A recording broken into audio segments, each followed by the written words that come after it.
Bible ఒక చేతితో పట్టుకుంటే రాజ్యాంగాన్ని ఇంకో చేతితో పట్టుకున్నాను. దీనికి కారణం ఏంటంటే గ్రామాల్లో మీరు అందరూ చూస్తున్నారు, రాజ్యాంగబద్ధంగా ఎవరి మతాన్ని వాళ్ళు ప్రసారం చేసుకున్నట్టు హక్కు ఉంది. ఈరోజు గ్రామాల్లో చూసినట్లయితే క్రైస్తవ మత ప్రసారం చేయడానికి వెళ్ళినట్లయితే వాళ్ళని ఇష్టానుసారం తిట్టడము కొట్టడము చేస్తున్నారు. కారణం ఏమిటనుకుంటున్నారు? క్రైస్తవులు ఎవరు? అక్కడ ఉన్నటువంటి వాళ్ళందరూ కూడా దళిత క్రైస్తవులు, అందరూ కూడా దళిత క్రైస్తవులు. వాళ్ళ మీద దాడులు చేస్తున్నారు. మనం హైదరాబాద్ అంటే చూసినట్లయితే రెడ్ల చర్చలు ఉంటాయి, కమ్మల చర్చలు ఉంటాయి, అన్ని ఉంటాయి.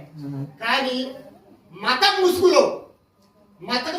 ముసుగులో దళిత కులం మీద దాడులు జరుగుతున్నాయి. ఈరోజు ఆ దాడుల నుంచి రక్షించాల్సింది భారత రాజ్యాంగం. దాని మీద పోరాటం చేయవలసినటువంటి బాధ్యత మీ అందరి మీద ఉంది. కులం మతం మారినంత మాత్రాన కులం మారుతుందా? చెప్పండి ఎవరైనా. మతం మారితే కులం మారుతుందా?